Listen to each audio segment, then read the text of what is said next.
How's everyone doing? Having a good day? I asked the earlier class what the highlights were, so shout them out. Was it a booth? Was it a particular vendor? Was it a speaker? You know, what were your highlights from yesterday and today? She won the Canon Game Show. That's a great highlight. What else? Everything, of course. Give me one highlight. Who was that speaker that knocked your socks off? Olympus. Olympus to the table. They had Frank Smith speaking earlier. That was a really big highlight to start the day. Well, I hope you are all enjoying. We're going to roll right into our next talk. And I'm so proud and happy to introduce Susan Magnano, who's been an amazing collaborator with B&H. We have done epic things. We have seen epic places. And all this creativity that Susan is about to put out to you guys, take your notes, ask your questions. Directly after this session, Susan will be at the speaker meet and greet table just outside this room, and ask those questions. How do you get those shots? What gear are you using? She is going to hopefully share all that information, but I know you guys are going to have those creative questions for her. So, without further ado, come on in, take a seat, and let's welcome Susan Magnano. Thank you, Michael. Thank you. Thank you. Thank you, everybody. Can you hear me? Good?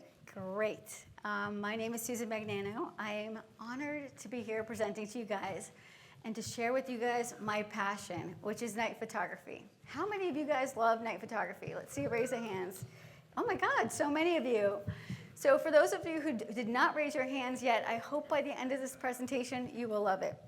So today we're going to talk about how the night is your canvas and how we're going to illuminate your nightscapes. I'm a photography teacher, and I travel around the world teaching photography workshops. And I go from planning to researching and in thick pursuit of the unicorn photo. No, I'm not talking about actually photographing a unicorn, even though I would love to. I'm talking about that rare and unique photo that we all strive to get. I'm talking about how we want to take one picture that stands out from the rest, and that is uniquely ours. How many of you guys have hunted for this unique unicorn photo? Yes.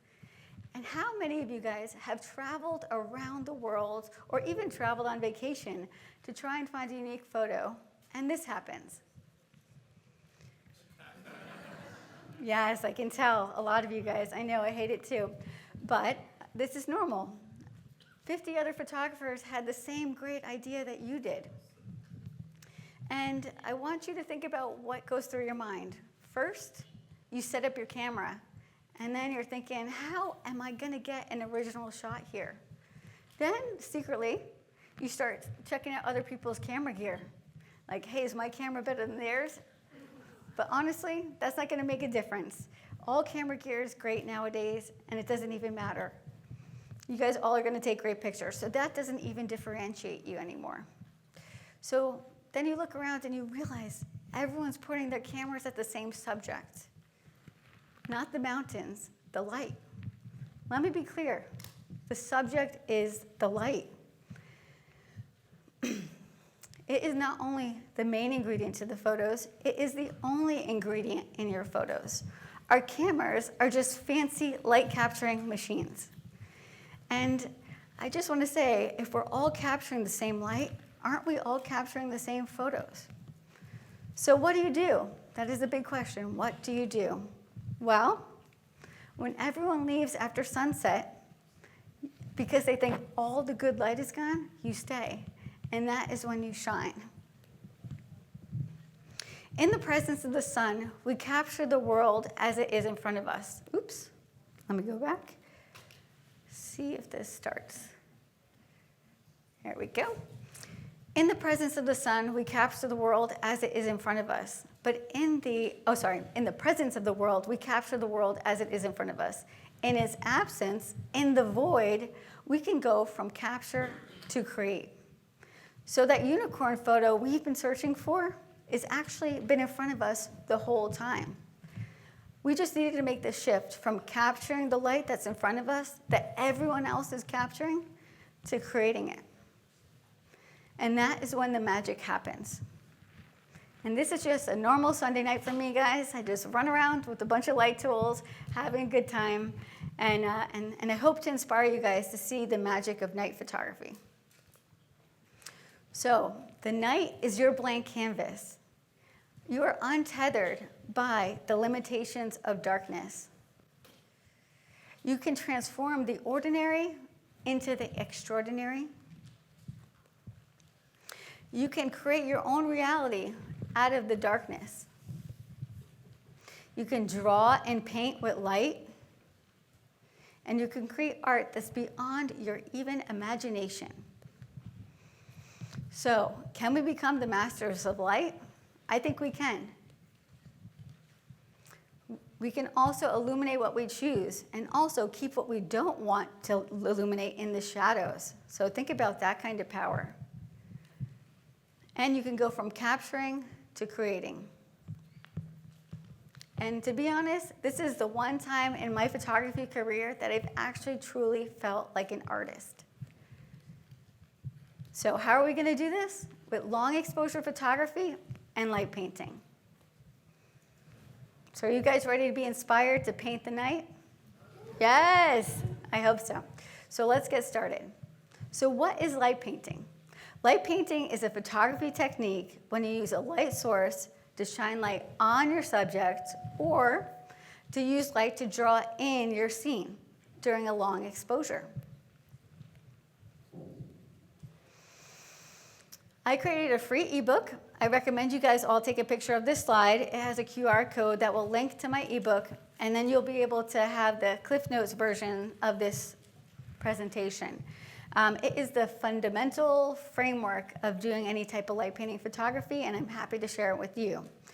So we're going to start off by, everyone got their photo? Great. We're going to start off by A is for ambient light. And ambient light is the existing light in your scene. So in the picture on the lower left, it's exposing for the ambient. And when I say ambient, we're exposing for the starlight. We're exposing for that crashed airplane in the middle of a ghost town because we want to see it illuminated. And we're using settings like ISO 3200, 2.8, and 30-second long exposure so we can see those stars. And the picture on the right, we started using our own little video lights to light up the plane. We'll get into that. But you have to make a choice, whether you want to expose for ambient or you don't. So in this picture right here, I did expose for the ambient, and it was my neighbor's backyard. I don't want to see them. So what I did in the second picture is I underexposed the frame. So if you only want to see your light painting, then you just underexpose your shot. It's pretty simple. So your first choice when you're doing any type of light painting is deciding if you want to see the ambient or you want to underexpose it. B is for brightness, and we're talking about the brightness of your tools. We're talking about how can we make our light tools brighter.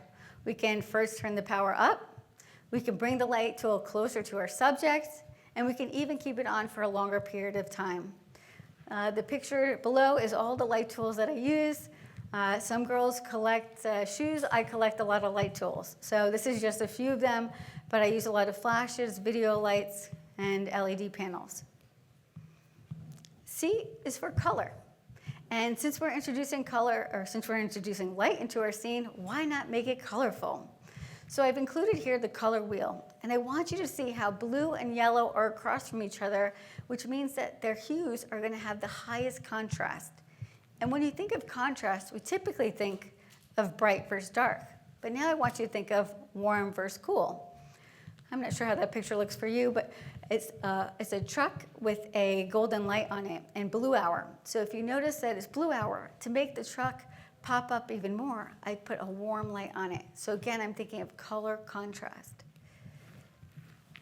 We can also use color to make subjects stand out. We can create a narrative for it and use storytelling, and we can also evoke a feeling. So in this picture here, we have 3 different witches with 3 different colors. Which one would you guess is the good witch, and which one would you guess is the bad witch? If you guessed the bad witch was a red witch, you guessed right. We already have ideas that red is maybe the villain's color. If you look at Star Wars, you know, the bad guys had the red lightsaber. So you can utilize that in your storytelling that you're going to use to create with your photos. D is for direction of light. And we're talking about here how we're going to create different angles and textures. And we're going to do this by positioning the direction of the light around our subject in a way that creates texture, shadows, and impact. So here we have the cowboy facing into the light, which is called broad lighting. So he kind of looks like the hero, the sheriff, the good guy. But if we put the light on the other side, we're now shooting into the shadow side. He looks like maybe the villain. He could be the bad guy. And all we did was rotate the light around him, and now we're able to create a different story. I always put my lights at about 45 to 90 degrees away from around my subject to get shadows and textures.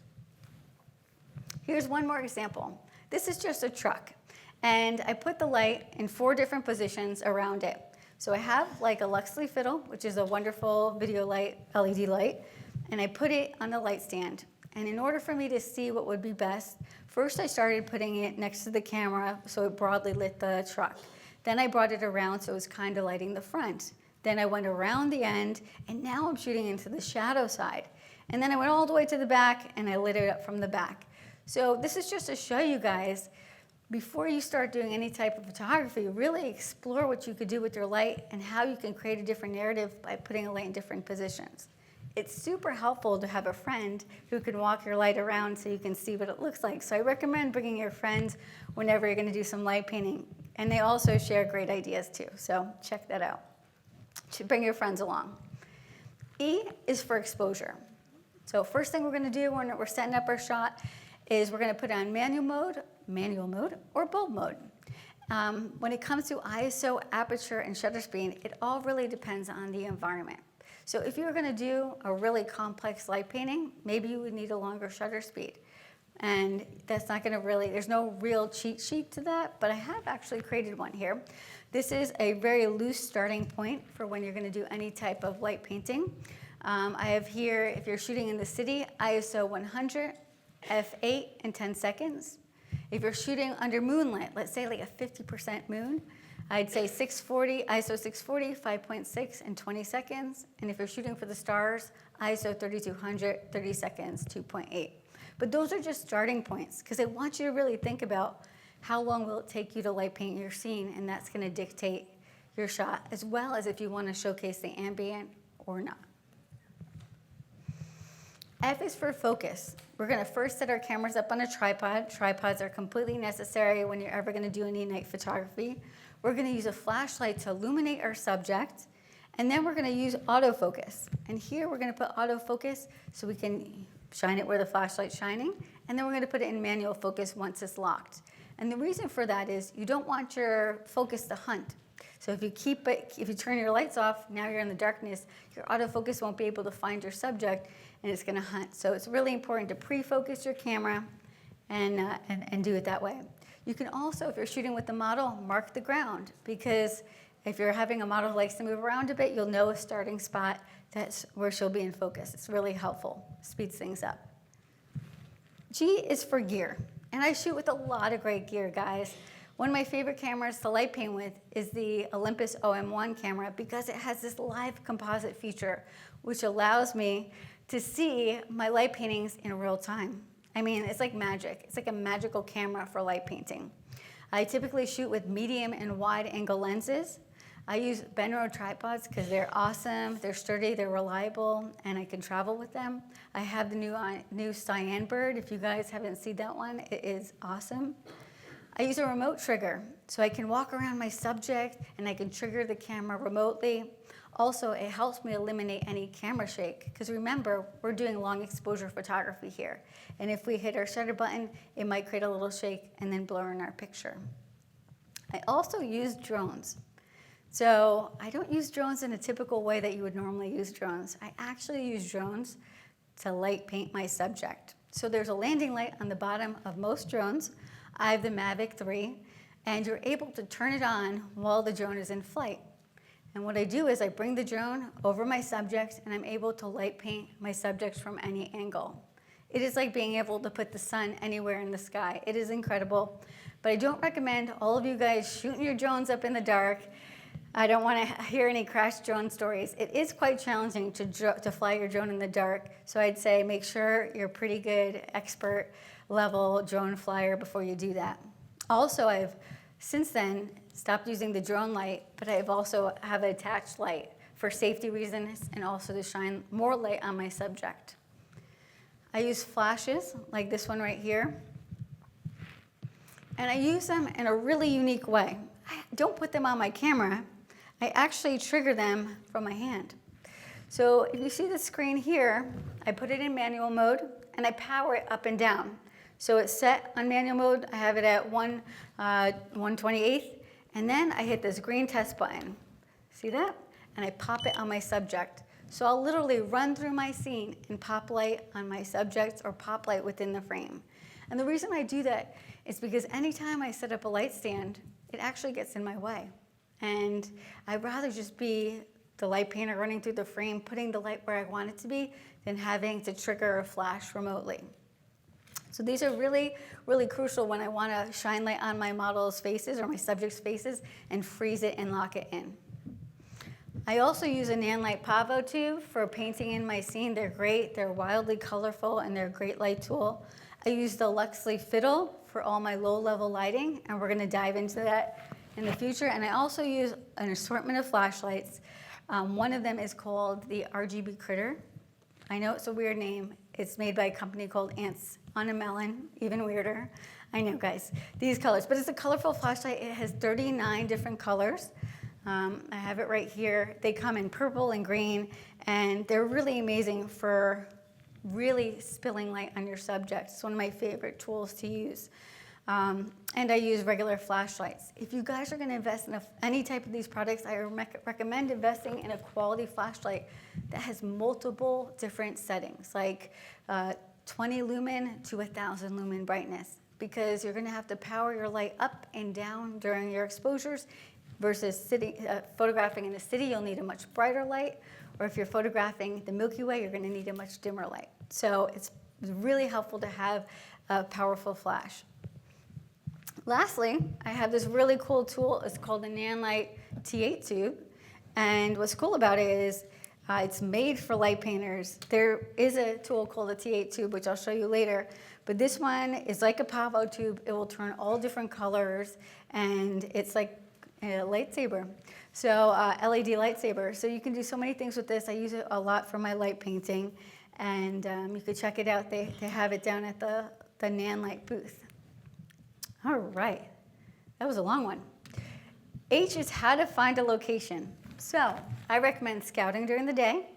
I recommend looking for good compositions like we always do. And I recommend watching for light interference. And what I mean by light interference is watching out for any type of street lights or car traffic that's going to come and light up your subject. So let's say you get all lined up, you like this tree composition, you're going to light paint it, and then you notice that after dark, all the trees are going to come with their headlights and illuminate it. So try and make sure that these things are not going to be in your scene. Also, you get all set up and then you realize there's a street light right in front of your subject. That's not going to work either because you don't want light directly hitting your subject for the duration of your exposure. So these are just things to be mindful of. Also, we walk around a lot in the dark, so make sure there's nothing you're going to trip over, nothing you're going to fall in, and also be aware of other types of safeties, like if you're in a city, just make sure it's a good location. And also, I like to bring friends, like I said earlier, because they help keep you safe, and they'll watch your gear when you're running around in the dark. So it's also helpful because they're creative too. All right, so we're going to dive in. This is one of my shots from a workshop that I teach out in Las Vegas. It is a ghost town. And I would say this is a pretty interesting shot. This is light painted by the moon. The moon can either be your greatest asset or really annoying, depending on what kind of shot that you want to create. And here I actually really liked it. It created a lot of ambient light. It lit up the car and the ghost town. And I could have just captured this photo and moved on. But then I looked at it and I said, what could I do to add my uniqueness? What could I do to make this a unicorn photo? So here's a time-lapse video created by an iPhone, so I apologize for the quality. But what I'm using is that colorful Ants on a Melon flashlight, and I'm lighting up the interior of the car. And I'm walking around, and I created an image like this. So I thought, wow, that was really powerful. I added color to the dark areas of the scene. One other element when you're looking for locations is to use an app called PhotoPills. So PhotoPills is great. How many of you guys use PhotoPills? Good, a lot of you. It's an app that you can download that will tell you where the Milky Way will rise, where the North Star will be, all in their augmented reality, their app. So here, after I took my pictures, I saw that the North Star is going to be right behind my setup. So I thought, perfect.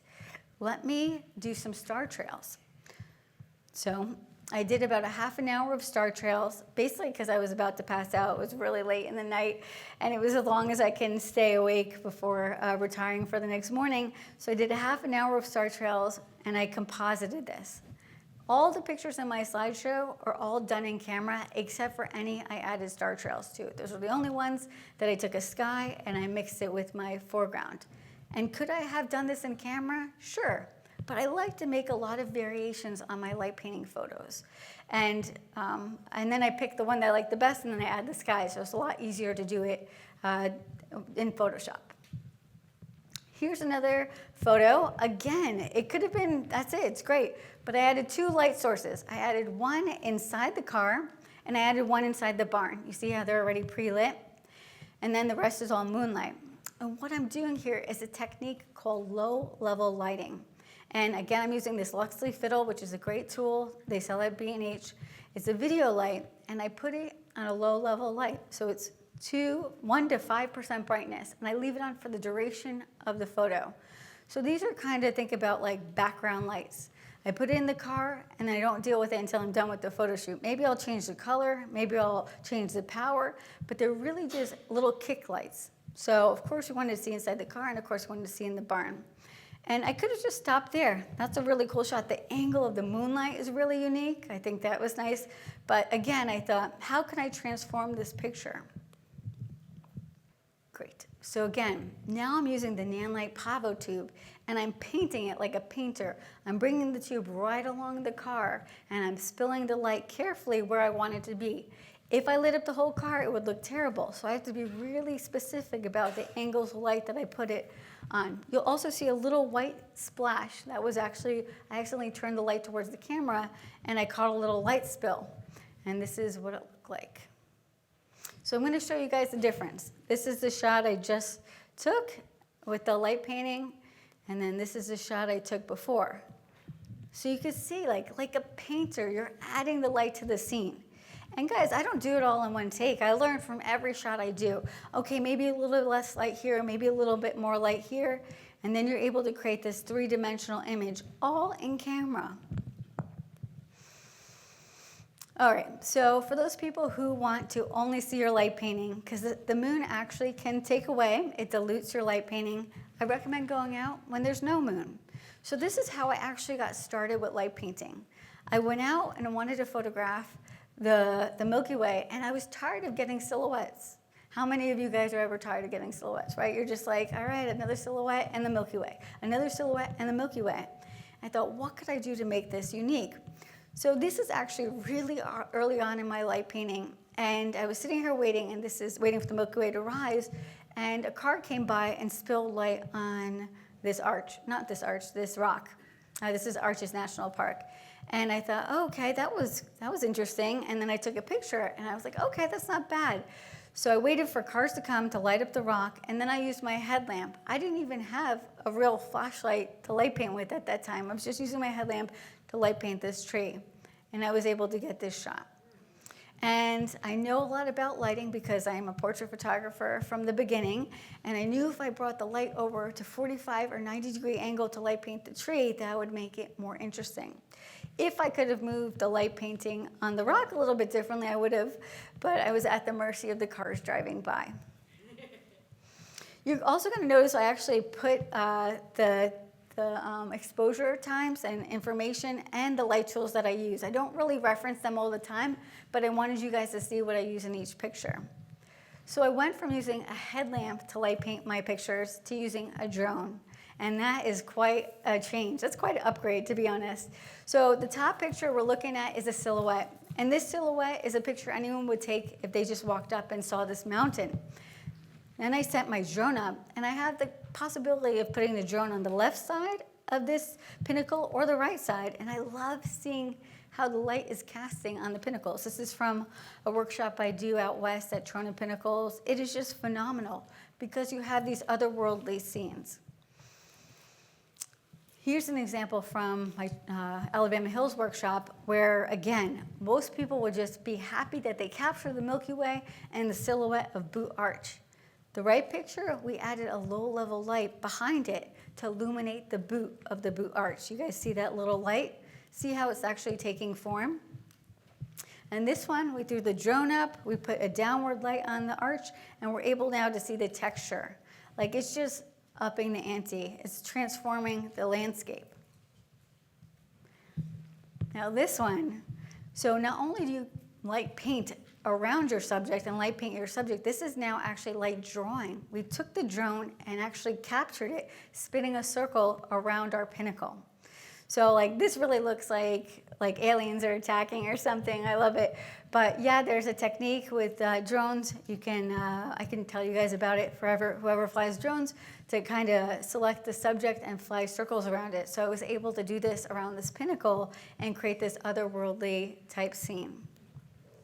Here are a couple other examples of just the cool things we can do with light painting.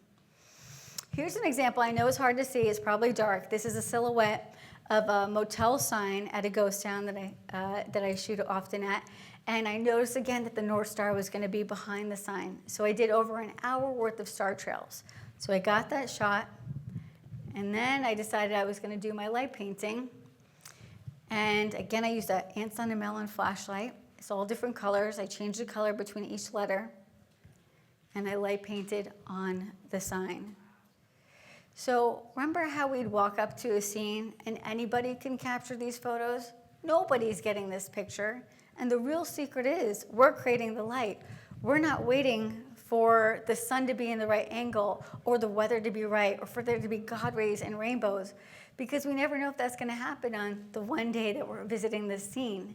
Now we're making it happen. We're making something special happen whenever it's dark enough to do this. Now, I don't want you guys to think that I only go to the desert to do light painting. I do it all the time in New York City. I do photo walking tours in Manhattan and Brooklyn and Central Park. So I'll be doing some this weekend if you guys are around. And this is a shot that thousands of people shoot a day. I thought, what could we do to make this original? All I used was a flashlight, guys. And I used it like it was a piece of chalk, and I wrote on the ground, I heart New York City. And you just gotta make sure you don't block the camera with your body when you're writing with the chalk. And you can write any type of message. You can write a love letter. You can write anything. It's like writing light graffiti, but you don't actually get arrested for it. So I recommend you guys trying this. This is another one. I just want to show you guys how simple it is. You don't need any fancy light tools. This is just, again, that flash. And remember how I told you I put it in manual mode? Now I make sure it's powered at its lowest brightness, and then I just hit that test button, and I kind of pop it in the shape of a C. So I go pop, pop, pop, pop, pop, pop, and then I take a step over, and I go pop, pop, pop, and I make an R. And you could spell anything. It was just an idea to inspire you guys. The one thing when you're facing your camera and writing in the air, you actually have to write backwards. So, or you could flip the picture in post. It just takes a minute to kind of understand that when you're doing it, but once you do it once, you'll figure it out. But guys, these are simple tools, flashlights and flashes. I know you guys all have this already. This is with this cool tool we have here, the Nanlite T8 tube. And what's cool about it is you can put it on a rainbow mode. So this is a fun shot I wanted to do. I've always wanted to shoot from a kayak. So my friend had a 2-person kayak, and I said, what if I stand in the back and I spin the tube and you row the boat and we trigger the camera? So I used the bulb mode for this one because I didn't know how quick he would row. And I got a 45-second exposure to row through the scene. And all I did was this simple maneuver, and I had it on that rainbow mode that changed colors. You know, I could have done anything, but I just kind of did this, and we rode along. So interesting ways to illuminate your landscapes. This is, again, that flash all I did here was I had a superhero. I do a whole light painting superhero series, which I love. If there's any superheroes here, people who like to dress up as them, see me afterwards. We'll do a photo shoot. So this is a superhero in Las Vegas. I don't know what character she is, but she stood in 3 different spaces, and every time she moved, I would just flash her. And it's pretty cool. It's like a Charlie's Angel idea. And I want to show you something. If you look at her head on the top picture, in the first picture, it's a little bit transparent. And the reason for that is because the background was brighter than her body, which is not transparent, and it started to burn in. So if you want to see your light painting pop a little bit more, put it over darker areas. If you put it over brighter areas, it's not as easy to be seen. And this is one more photo of the same technique. This is from a workshop I did in Trona Pinnacles where we had a dancer strike 4 different poses, and every time all I did was go from a 45-degree angle and pop the light on her as she moved through the scene. Now this one, we don't even need any lights. We're actually just pointing our cameras at existing lights. So this is called kinetic light painting. And all I did here was I had my camera on a tripod. You could choose not to use one if you want, but I like to use one. And I had a zoom lens, and I zoomed in and I zoomed out, one or the other, to create this effect. And it was a 4-second exposure, so I just zoomed in slowly and got the blur of the Pepsi-Cola sign. You guys know this, right? This is Long Island City. It's a cool sign. So anytime you see any neon lights, you can do this. This is also another take on getting a unique picture. You know how many people come to New York City during the holidays and photograph the Radio City sign? You know, everybody and their brother. But I can assure you, not many people have this photo. Unless you attended my photo walk for the holidays, then you probably have this photo as well. But it's just a way of capturing a unique photo. And this one, same technique, but instead of doing a smooth zoom in or a smooth zoom out, I stuttered it. So every second I would stop, let it burn in, stop, let it burn in, and stop, let it burn in, and you're able to get that pattern with the Radio City burnt in. It's really cool, and it's really fun, and New York City is full of so many lights. You guys should try this. Now we're gonna move on to light drawing. So everything you've seen besides that one drone shot was actually just putting light onto our subjects. Now we're actually gonna use these tools to actually draw within our frame. And I use these tools as examples because I know most of you have them at home. So we have parchment paper, and what you can do with a roll of parchment paper is just roll it up and put a flashlight in it, and you have a little wand. You could put a flashlight in the bottom of a Sprite can, and then or Sprite bottle, and then you have a marker. You can use sparklers, glow sticks, holiday lights. You can even use your cell phone. So if you look at that picture of the cell phone, I Googled rainbow graphic. I mean, you can really Google anything. And then I just put it on my LCD of my phone, and I just smeared it, the picture below, smeared it like this, and then shined my face at the end of it, and I got that cool test shot. So your phone is incredible because you can like Google blue, red, orange, letters, and then you have this cool tool that puts anything you want in front of your camera, and it's already lit. So I recommend you guys test that out. Lastly, I want to talk about the T8 tube. So this is the LED T8 tube, but originally this was the original T8 tube. This is a plastic tube that you could get at the hardware store or buy it on Amazon. It is plastic and hollow, and it was used to protect lights. All you do is you pick one up, and you can put some gels in it like I did here. Now I have a colorful one, but they cost like $4. And then you have an instant lightsaber. So I just want to show you that you don't need to spend a lot of money to get creative. This is a $4 investment. The most expensive thing you'll spend your money on is a nice flashlight, which could be $60, $80, $100, whatever you feel comfortable with. All right, so now we're gonna build a photo. In this photo, this is taken from a ghost town. And first we start off by exposing A for the ambient. We expose for the stars. B is for brightness. We put a low-level light. Remember going back to the ABCs? A low-level light inside this church, and we put it at 2% brightness. And we make it C for color for red because we had a blue sky. Why not make a red church? And if you have a church, what do you need? A couple. So we find a couple, and we have them pose in front of the church, and we use this light tube, the T8 tube, with a piece of green tape at the end. That's why it has the green ring. And we just do a simple circle I stand out here and I just spin my wrist and I create a circle. And that's what we did to capture this picture. I do want to show you something. You can actually see my feet at the bottom of the couple. And the reason for that is it was a kind of a test shot and I didn't move and the flashlight hit my feet. But I'm actually really conscious of this. I typically move out of my frame. And a lot of you are probably wondering, how come we don't see you, Susan? A, I wear black. B, I move through my frame. And C, I put the lights in front of me. So typically, if my camera's there, I make sure I'm putting the light in front of me or I'm not shining any light on me. So I'm not registering in the frame. It is magic, but I actually don't get in a lot of my scenes because of those reasons. So I thought, how could we develop this picture even more? So we moved the couple outside the church. We made the church blue. We used a red light stick instead of a white one. And then we did that effect that I was telling you about with the speed light. Remember how we popped it towards the camera? Again, we do that. We power it down. And I wasn't the only person doing the shot. This was during a workshop. I think I had some B&H members helping me out because it takes a team sometimes. So my co-creator used a flashlight and flashed it around the subject to create that fairy light effect. So see how we're building a picture. We start out simple and we add lights and we develop it. I'm going to show you guys another build. And this is from my master class I filmed on light painting for B&H. You can find it on their YouTube channel. So if you guys have any questions or want more information, besides coming to see me, check out their YouTube channel because it was a really fun series that we did. So the first thing we did, A for ambient. We wanted to expose for the sky. B for brightness.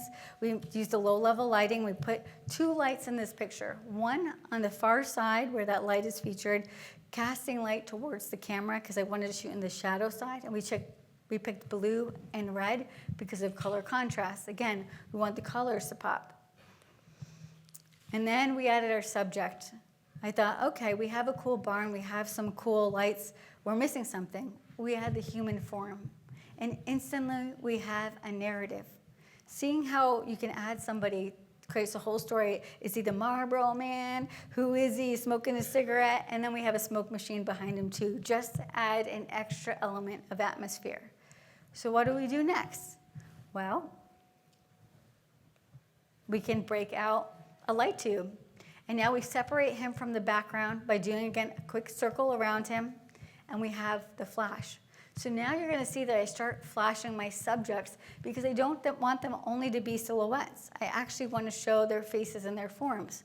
So I pop 2 flashes in this picture. One you can see is behind his shoulder right at the edge of the barn because I wanted to rim light him. And one is on the far side of his face because I wanted to show that narrow lighting where the light's lighting up one part of his face because I wanted him to pop from the background. And also, I wanted to show off that it was raining. We're actually like filming in the middle of the rain. You know, it's all part of the fun. And then we did the light circle around him. So every picture kind of grows and develops on its own. I'm going to give a little preface to this video you're about to see. This is at Burning Man, not this year, thankfully. Whew, glad I missed that bullet. If anyone was there, I want to hear stories. But this is from last year's Burning Man, and I'm in a prairie of LED grass. So that's what's going around me, and you're going to see me light my subject's face for the first time. So I pop a flash on her, then I grab my light tool. So this is Olympus, so you can actually watch it being developed in real time, which is awesome. This is me doing a spiral effect into a circle around her. And because I love symmetry, I'm going to spiral it out in the same pattern away from her. And then I'm going to run around. See, the Olympus already had the picture developed. And I'm going to stop my exposure. And this is what it looked like. So you guys get it. That was all done in 30 seconds. It only took one flash, and I only ever flash my model's face once because most likely they'll move a little bit and then they'll look like a monster. And unless I want that effect, I don't do that. So I pop them typically at the beginning because that's when they're most alert and receptive to the photo. By the end of the exposure, they're probably looking somewhere else and looking like a little bit more dulled out, or more confused if they watch me run around in the dark. But this is an example of that. So here's another example in New York City. So I know New York City is not a dark spot typically, and here I am shooting actually in not a dark spot at all.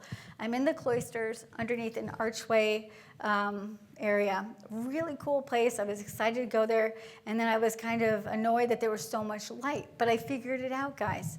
So there's lampposts all along the inside of this archway, and I learned that if I put my subject with their back closest to one of the lights, it's going to rim light her hair, and the other lamppost was far away enough that it didn't create any distortion on her face.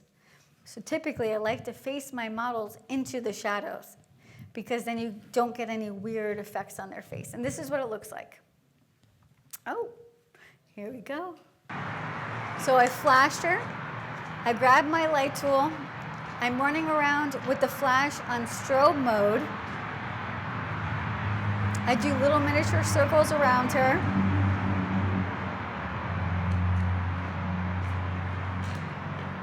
And I come around from the front. And this is what it looks like. So you guys can create photos like this in New York City. How do you guys feel about that? Hey. And I had one light pointing up at the archway because it was kind of dark, and I made it red just to add a little pop of color. And that was a low-level lighting on for the duration of the time. So see how even in New York City, you can create something from nothing. Again, nothing was there. We created this awesome shot with this model. And I want to show you that I intentionally put the light around her to make it wrap around her, as I did in this one. This is a Day of the Dead inspired shoot on a workshop I do in Mexico, and I wanted her to look like she was a ghost floating. So I come in between the camera and the model and create this ghostly effect and do the circle around her, and of course I flashed her. And the reason for that is I want to give that illusion, I want to give that three-dimensionality. But be intentional about it, because sometimes you could just overwrite past your subject and it doesn't look good. So you have to do it with intention. I want to show you one more build. This is in Central Park. Again, I want to show you all New York City, New Yorkers spots for you to go. And this is a spot I use for my B&H masterclass. And first, what I do is I expose for the city lights, because I want the city lights to be a part of my scene. And then I kind of slightly underexpose, because I don't want them to be too bright. I want them to be there, but I don't want them to overpower the scene. Then I do a test. I take my light tool out, I put my flashlight on, and I see how it registers in the frame. If it's bright enough, or maybe it's not bright enough, I bump up the flash. And then I use it to see if it's balanced. So I'm always trying to balance my shots. And then I'll add the model. So first I do a silhouette of her. And I try all these things, kind of do my test shots. And then the last step will be I flash her. So then I'll do the whole exposure and flash her, because I love seeing her face. I also love symmetry, like I said earlier. So any type of pattern I do, I'll try and replicate it, because I want to always draw my attention to my subject, whose eyes are going to go towards my subject. So here's another take. When you find a good location, you have all your lights set up, and you have all your tools, why not just keep creating? Reflections are also awesome. This is in Central Park at one of the lakes, at the bridge behind it. I had my subject stand down a little jetty, and she had a really cool tool. She had a LED hula hoop. And this has now become my favorite light painting tool. I have since purchased one, because why not? And it creates all different patterns. And for this picture, I actually didn't do any light painting. All I did was I flashed her, and she stood with her LED hula hoop, and she brought it over her head and exchanged her hands and put it down. And then I stopped the exposure. So you can see that, like, even just having anything in that glows like an LED hula hoop, you can get really innovative. This is a picture of another superhero, and I wanted to give this superhero the power of fire. So I used a tool like this. This is a little bit fancier, but you can get them for really cheap. This is called a fiber optic brush. This one specifically is from lightpaintingbrushes.com, but if you get that colorful flashlight, you can actually get one with Ants on a Melon's tools. And what's cool about this effect is it's a black one, not a pink one. Only the tips light up. So when you shake it around like a Polaroid picture with your flashlight in it, it actually looks like fire. So what I do here is first I set up the scene, and originally I had thought it would be good if my model pointed her hands to the other side, But when we did that and I tried the light painting, the wall is much brighter and the light painting wasn't showing up so much. So I actually had her turn her body this way. And when I did that, now she's shooting her fire into the darker wall, which actually worked great. So to walk through this photo, first I flashed her, then I grabbed my fiber optic flashlight and I shook it on the ground. Then I worked my way up her body, and then I worked it off her hands, and I kept going by her hands because I wanted to really look like she was throwing fire, and then I stopped the exposure. So again, we're creating something that's beyond our imagination. We're really like being able to use our creativity in ways that most photographers never even dream of. Here's one of my favorite photos taken at a B&H event in a ghost town, and again, same principle. We had our model stand in front of a crashed airplane. We had the low-level lighting happening inside the crashed airplane and also illuminating the plane to get that extra mysterious look. And then we had the flash on the model's face, and then I ran around her with the fiber optics to create that fire effect. Lastly, I'm going to end with a simple picture. It's a design I created by simply experimenting with a light tool. This is essentially a photo of me in flow, shining my light of creativity. I literally created this image out of nothing. This is in front of a loading dock by my apartment building. And in ways, it represents the culmination of our journey. This isn't a photo you can take. This is a photo you can only make. I want to remind you that you don't need beautiful models, you don't need fancy locations, you don't even need crazy light tools. You guys have everything you have with yourself right now. And I just want to hopefully inspire you guys to go and into the darkness and shine your light of creativity. I'm not done yet. Thank you. Thank you, thank you. Wait. One more second, Michael. I do want to do a recap, though. So my recap, real quick, before you guys leave. I want you guys to remember the ABCDs of light painting. I want you to transition from just capturing pictures to creating. And remember how you do that. You do that by creating your own light. I want you to remember to wear black, bring friends, because it's really fun with friends. And I want you to experiment, enjoy the process. Lastly, I want you to discover the you in the unicorn. You guys create the unicorn photos. It's not that you're going to go capture one. It's the element of you being inside of your photos. So think about that in all walks of photography, not just night photography. And if you guys would like to join me in that ghost town that you saw a lot of pictures of, I'm doing a workshop there this November and also in March of next year, as well as I lead photography workshops all over the world. I hope you guys see that unicorn in that photo. I put it there for you guys.